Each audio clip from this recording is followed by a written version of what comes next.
Regular meeting, Windsor Heights City Council come to order. Roll call. Susan Skiris. Here. Joseph Jones. Here. Mike LaFredo. Here. Mike Jones. Here. And Teresa Harms. Here. Great. Please join me in the Pledge of Allegiance. Pledge allegiance to the flag of the United States of America and to the republic for which it stands, one nation, under God, indivisible, with liberty and justice for all. Thank you. Move to approve the agenda. I will move it. Second. Roll call. Susan Skiris. Yes. Joseph Jones. Yes. Mike LaFredo. Yes. Mike Jones. Yes. Teresa Harms. Yes. Next item is public forum. Time set aside for comments from the public on topics of city business other than what's on the agenda. No action will be taken. Come to the podium, state your name, address for the record. 5 minutes. No public comment. Okay, thank you. Next item is consent agenda. Move to approve. Second. Roll call. Any discussion? Roll call. Susan Skiris. Yes. Joseph Jones. Yes. Mike LaFredo. Yes. Mike Jones. Yes. And Teresa Harms. Yes. Next item is consideration of pay request number 12, University Avenue improvements, the amount of $372,809.61. Move to approve. Second. Any discussion? Are we moving right along on university, or how are we looking? They are. It's probably going to start looking slower just because all the big stuff is kind of done. So it's just all the putting up the monument signs and all the landscaping stuff. So it might appear that less has going on. Last week they were a little slower just because of the heat. A lot of them didn't work in the afternoon because some of the guys were shot by 1 o'clock, so they didn't want to push it too hard. But yep, they're on schedule. I think it was October sometime for their schedule to be done. Any further discussion? And thanks for showing up, because you guys probably had to show up just because of me today, because of all these pay apps. This is small contractors on these jobs can't carry over large sums of money, so thank you for showing up. We're all here. What Justin's speaking to is when, early on in the agenda, putting it together, we had just pay requests. So we were trying to twist his arm to wait until pay request to go Yeah. and give you all a night off, but Justin insisted, so that's Thank why you. you're all here this evening. You guys didn't even know that was a possibility, huh? Yeah. Oh, sorry. Sorry, guys. Quick, it was quick. Well, At for dark. those of us who pay, we can also withhold. So remind them of that. Yeah. Okay, no further discussion, roll call. Susan Skiris. Yes. Joseph Jones. Yes. Mike LaFredo. Yes. Mike Jones. Yes. And Teresa Harms. Yes. Next item is pay request number 12 for College Drive improvements in the amount of $16,540.12. Move to approve. Second. Any discussion? The only thing left in that is this seeding. Sometime September, they're gonna put compost down, but I guess Metro Waste compost, the drum, whatever that chops all that stuff up, has been down this summer, so they can't get compost.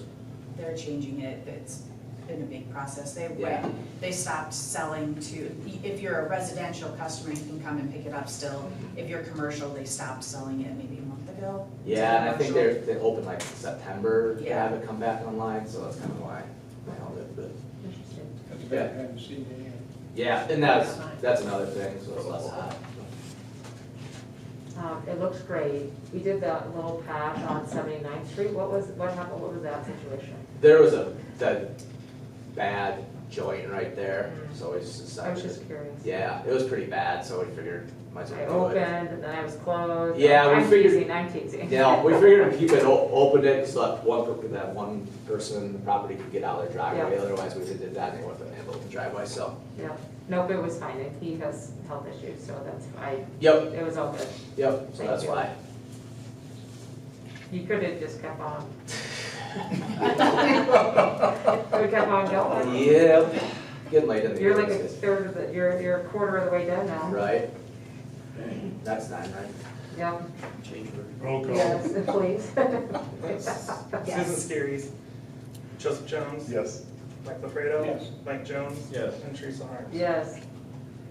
Next item is pay request 14, 2020 street improvements project, 69th and Allison, in the amount of $84,468.01. So moved. Second. Can I ask a question? Discussion, go ahead. Is that just the final payment on Allen? No, it's pretty much it. There's retainage left and they have to see 69th Street yet. They thought they're gonna maybe try it this week, but then it got hot too, and so it might happen next week, but. So it'll just be a little seeding and retainage. Is Allison then completed, or? is No, that they'll still come back and seeding as well? reseed and more, probably looking at September again sometime. So get a little more rain and we'll see. 69th is smooth. Finally, right? That one was bad. Huh? That one was bad. Yeah. So just for the information of council, Rochelle did an update today on the project budgets, and combined, we're about $1 million under budget with all the projects, which is really good Yeah. news. And so that gets our wheels turning internally about where we can apply that money to for another road project coming up when we can close these projects out. Be thinking about that. Oh, there's plenty, right? We're not sure where it's going. For the official response, though, we'll solicit a proposal for Bolton and make it the appropriate time. Thank you.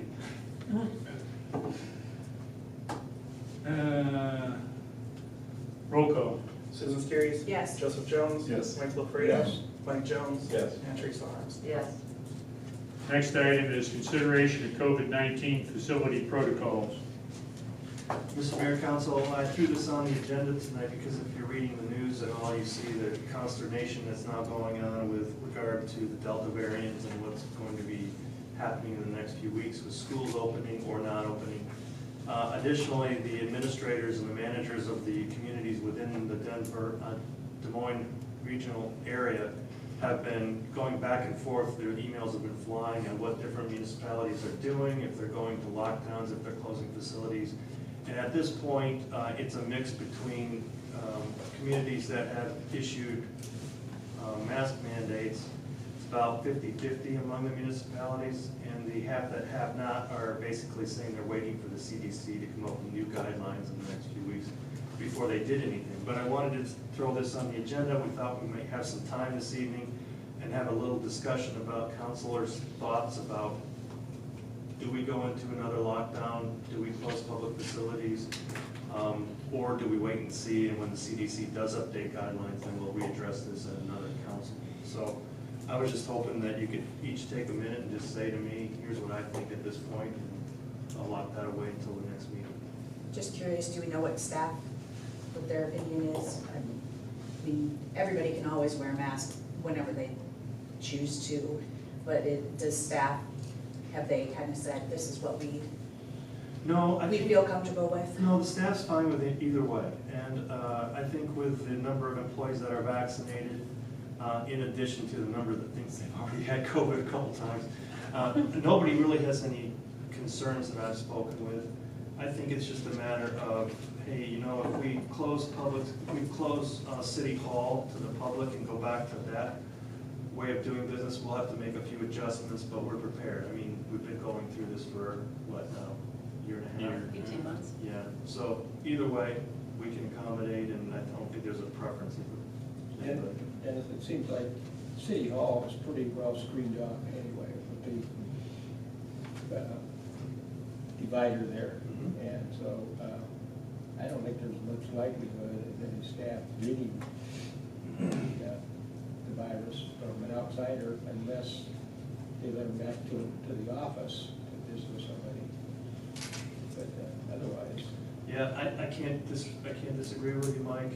I have found over the last 18 months, though, that my playing at being a medical professional is probably the wrong way of doing things, so You too, I just huh? keep my mouth shut.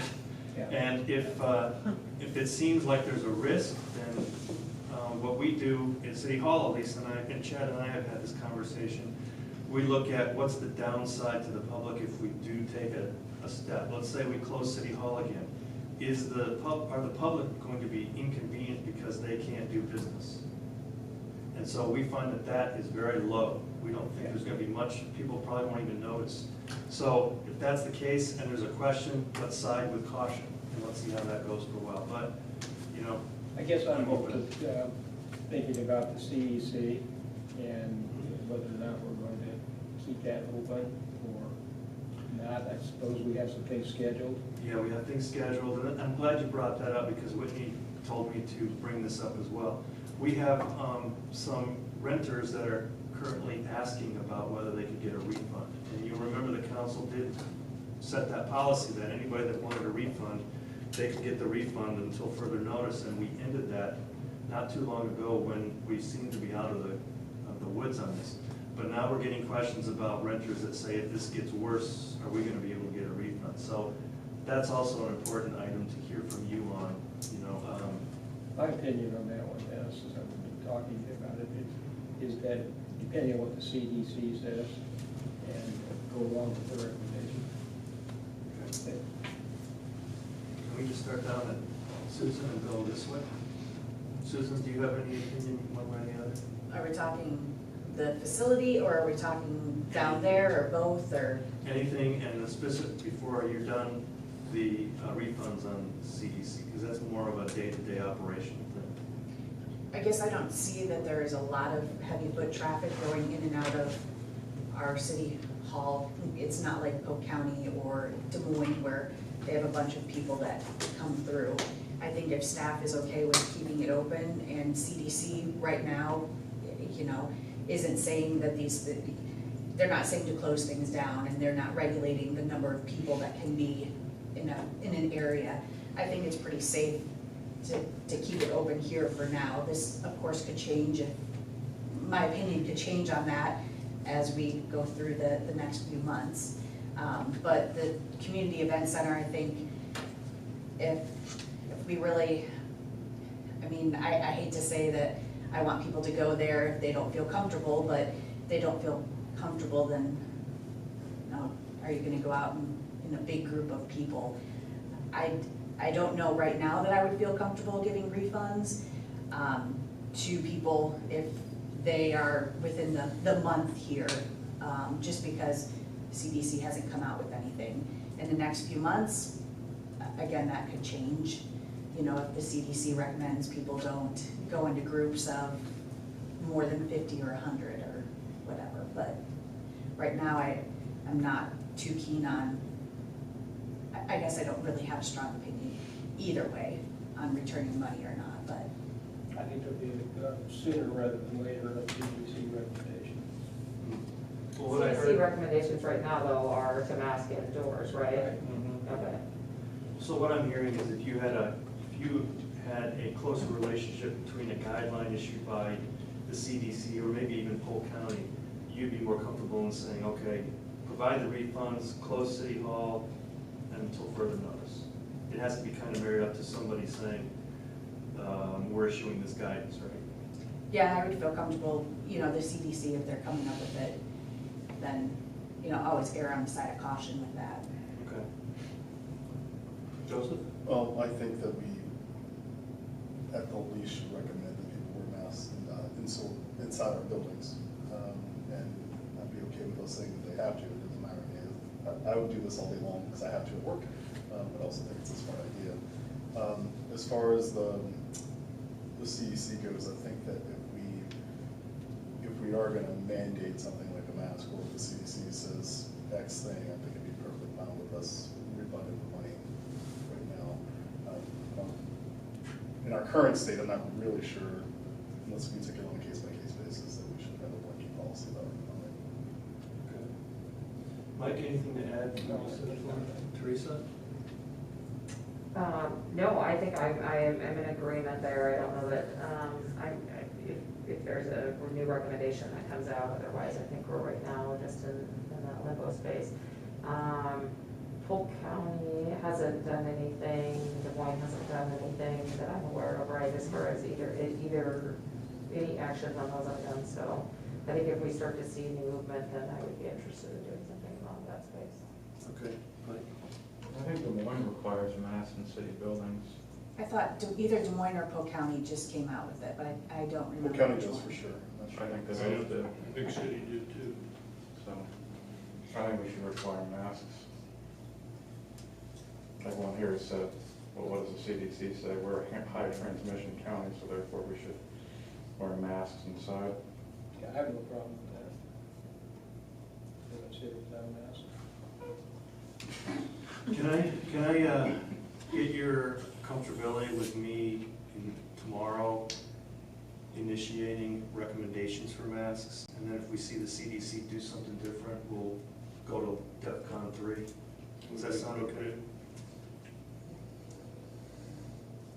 And so in We the still have all the community, signage. the community event center, it's gonna say that we are requiring it, or we strongly recommend? Yeah, what we had before, I think, was recommend masks, and then we went to a different mandate.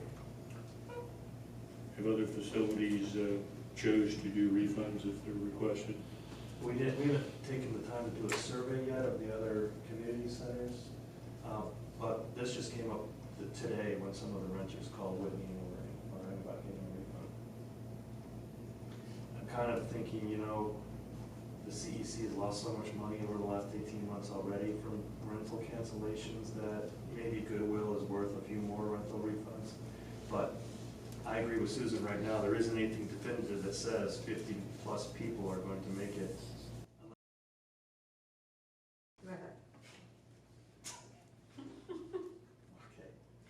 Just for clarification purposes, I'm okay if staff are in their own offices to not have masks and those sorts of things, I think, yeah, okay. I just make sure, I wanted to make sure that was clear. We were in our office if other people come, but not if, but when we're in our own offices, then we don't have to have them on, so I just want to make sure that that's clear. Okay, thank you. Mayor, did you have anything? No, we're good. Well, thank you for your input, I appreciate it. Next item is council reports, committee updates. Therese? So Mac was on last Tuesday, we got an update on DART in the Polk County housing, and then we had about 60 seconds from Polk County on COVID updates. But outside of that, it was basically just an update from, again, DART and Polk County housing, just transition, a kind of new way of doing business for both organizations, kind of some of the learnings that they each had through COVID, and what opportunities they have for growth. I think some of the most significant things, obviously DART has had a lot of changes, Joseph has kept us up to speed on those items, and you know, the electric buses but also the on-call. I'm probably saying the wrong language right now, but Transit? yeah, but even like the more the Uber aspect of maybe not running a line in a certain area that might not have high demand, but more of an on-call Uber sort of transit, get somebody to a close station and those sorts of things. So some new and exciting opportunities there. Obviously, we continue to be in the center of that. I don't think that there is no declining growth in our area. There is in some other areas, but they're looking to continue to improve services for everybody, so. And then Polk County Housing talked pretty extensively about evictions and kind of what's happening in that space, but how do we continue to improve access to housing for everybody, and how that continues to be an issue, particularly for low-income folks and that sort of thing, so. That's all I have. Mike? There's an article in the Register about census data, and either judging by their map or by the census website, either way, I think we're at least above 5,200 residents for the first time since, I think, like 1990. So we are growing again, for now. Good. Good work, everybody. Time to build some more apartments. Mike? Set up the scenes. Yeah, I'm going to bring up one thing that I think we should consider at the next council meeting, and I've spoken to Chad about this a couple times. We've got a code for rental properties in terms of inspections, And some of them are pretty run down. The problem that I have, or the worry that I have with so many rentals, and I can go back to what Diane Willett said at orientation when I came onto the council, that was concerned the growing number of rentals in this city as opposed to owner residents. And she had a couple suggestions. I'm not going to bother to share those right now, but I think that code should be looked at because I'm concerned that I have is that some of the places have numerous cars there. So there are numerous people who are staying there at least overnight, for one thing.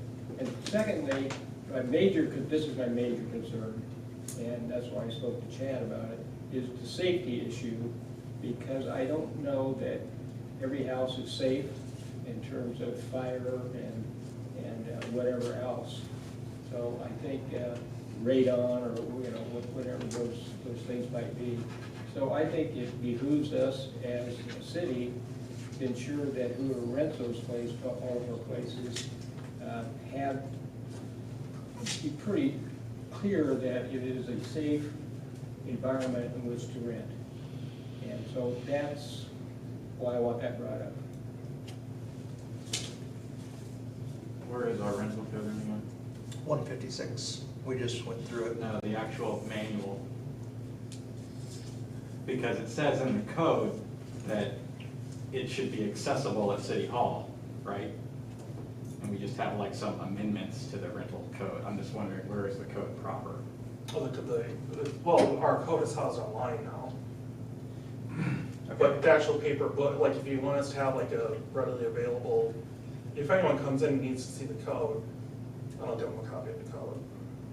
I think I'm being mistaken here. Okay, so there's the International Fire Code, right? Oh, Correct. Okay, and so it says in our city code, if you want the actual codes to be in the, whoever. You're talking about what it refers to, like International Building Code, International Yes, Property because it Maintenance says Code. in our code that that's to be made available to people when they come down here. I'm just curious what the word actually is.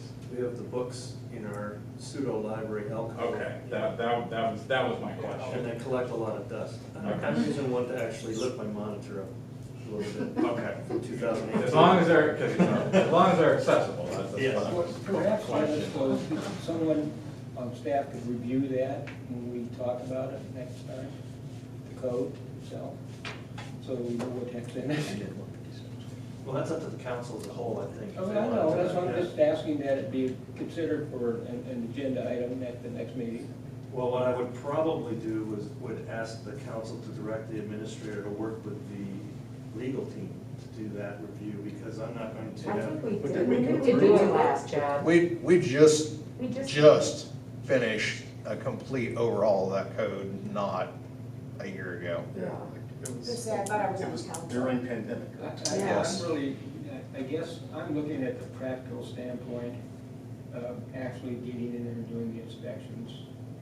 I think it's every 18 months and cycle goes through. And I know it takes, Chad, I know it takes time for your fire people to do that, but I think it's precautionary. That's just one council person's opinion, that I lean on the caution, the side of safety with regard to putting people in rental properties that may or may not be safe. So do you think that they're not, actually doing the inspections, or that it's being The way- checked and not? The way I think it works now, Chad, is when I read through the code when I got here, when you were going through this, is when when landlords renew their rental permit, then we issue safe building the inspection order, so they would go out and actually inspect the place. Do we do that, Chad? Yes, we do. So On every one of them. When how often do they renew it? 18 months. Okay, so we inspect each property every 18 months? Yes, we do. Okay, I didn't realize we actually did that. Well, That's what safe building's doing for Yeah. us now. Now, I think, Mike, you're on the right track, because these are the home properties that we know about. Right. No, I There's know also we the can't do group it. that we don't know Oh, yeah, about yeah, that could yeah, be yeah. sidestepping the inspection Yeah, process. of course. If there was a way that we could devote more resources towards I don't know how we would even address that without talking about privacy issues. You won't, I mean, it's impractical, because even if you, let's say that you decide you're gonna devote time to going through the assessor's site, well, that's not gonna tell you either, because that's gonna tell you an owner. There's just no way to tell who's living there versus who owns it. And then, even if you had some magic way to do that, maintaining that is another problem. Right now, our best effort has been, if somebody calls or goes to the website and says, I have a code enforcement complaint for this house next door, and I look it up on the assessor's website, and the name that owns the house is different than the name that lives at the house, then I call Chad looks on his register, and if there's no permit, then we send them a note telling them that they need to get a rental permit. Again, I'm not, go back to what Diane Williams said when I came here, was that there are so many rentals, over a third of the properties are rentals that we know about. I mean, that's pretty significant. And so, there's some, there's some homeowners that rent their properties that do their due diligence and make sure it is safe and all the rest. And there are some that are just skip by, let's face it, and not want to put any money into it. So, just a precaution, a concern that I have with, and I'm not generalizing to all rentals, but I think we need to be consistent in making sure it's a safe environment for people renting homes. That's the bottom line for me, however we do it. And it's actually more thorough now with Safe Building doing it than with my fire team doing it, because they have much more expertise in the building codes than what we had, so. So we know that we do them every 18 months. That's correct. And if it's apartment building or commercial, it's every 12 months. But on houses, it's 18.